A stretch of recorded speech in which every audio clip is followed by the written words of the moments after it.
आपलं शेतकरी ओळखपत्र तयार झालेलं आहे किंवा नाही आपण फक्त आधार कार्ड नंबरवरून चेक करू शकतो. चेक करण्यासाठी मोबाईलमध्ये क्रोम ब्राउझर ओपन करून घ्या. ब्राउझरवर आपल्याला ॲग्रीस्टॅक सर्च करायचं आहे.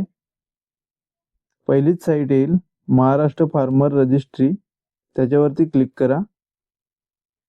साईट ओपन झाल्यावर साईटच्या होमपेजवरतीच आपल्याला चेक एनरोलमेंट स्टेटस हा पर्याय दिलेला आहे, त्याच्यावरती क्लिक करा.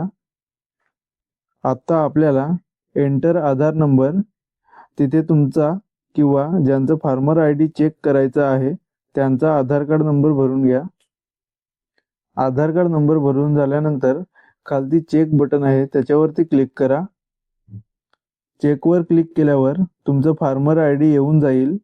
तुम्ही बघू शकता इथे फार्मर आय डी आलेलं आहे व फार्मर आय डीचं अप्रुव्हल स्टेटस सुद्धा आलेलं आहे. या शेतकऱ्याचं फार्मर आय डी कार्ड हे अप्रूव्ह सुद्धा झालेलं आहे, तुम्ही बघू शकता. जर तुमचं अप्रूव्ह झालेलं नसेल तर अप्रुव्हल स्टेटसमध्ये इथे पेंडिंग दाखवेल तुम्हाला. या शेतकऱ्याने 8 फेब्रुवारी 2025ला एनरोलमेंट केलेलं आहे व त्याचं अप्रुव्हल हे 20 नोव्हेंबरला आलेलं आहे. तुम्ही बघू शकता अप्रुव्हलची तारीख सुद्धा इथे आहे.